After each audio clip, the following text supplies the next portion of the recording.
Congressman Kucinich, you said on my show you would not give the order to assassinate Osama Bin Laden. How can you expect even liberals, such as myself, to support you when you don't even want the head of the man who, in the name of righting Muslim persecution, murdered 3,000 fellow citizens whose immediate complicity in the plight of Muslims is non-existent? Well, Bill, it's nice to see you on Charlie Rose's show. And I know that you'll both help each other's ratings. I want to say that our Constitution has been trashed by this administration. Former President Gerald Ford understood there are dangers when you use assassination as a tool. Assassination is really what's called an extrajudicial killing. Look at the entire way this administration has changed our Constitution and what America's values are. Extrajudicial killings are now licensed. Abu Ghraib, torture's licensed. Guantanamo, people are not permitted to have a right to a trial. Habeas corpus has been trashed. You're looking at the one person who really understands what this document, the Constitution of the United States, is all about.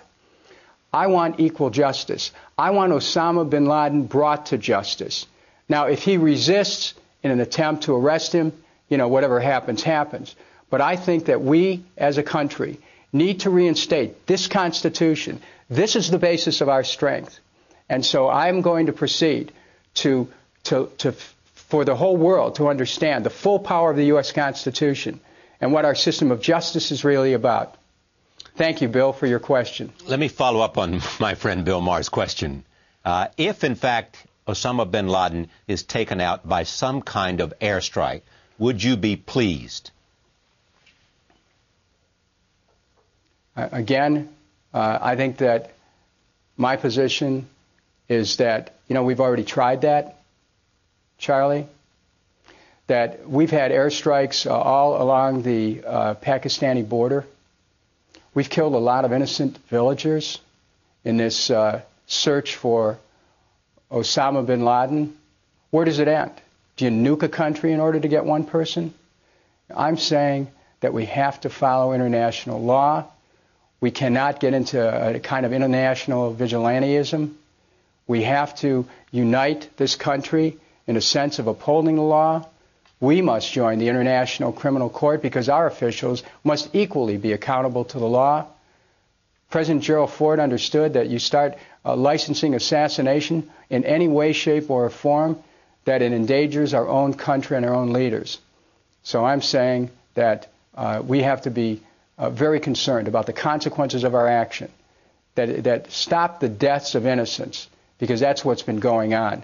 And, you know, the question about Osama bin Laden, Al Sharpton said it a few years ago, Osama bin gone. He's putting out more videos than a lot of people get on MTV. And so despite that, we don't know where he is. The fact of the matter is we've got to change our international policies, and that's what my doctrine of strength through peace represents.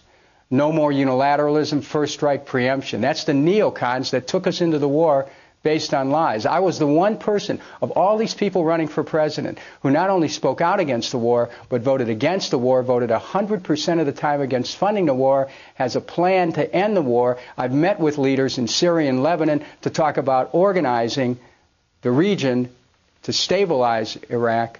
We really have to take a new direction.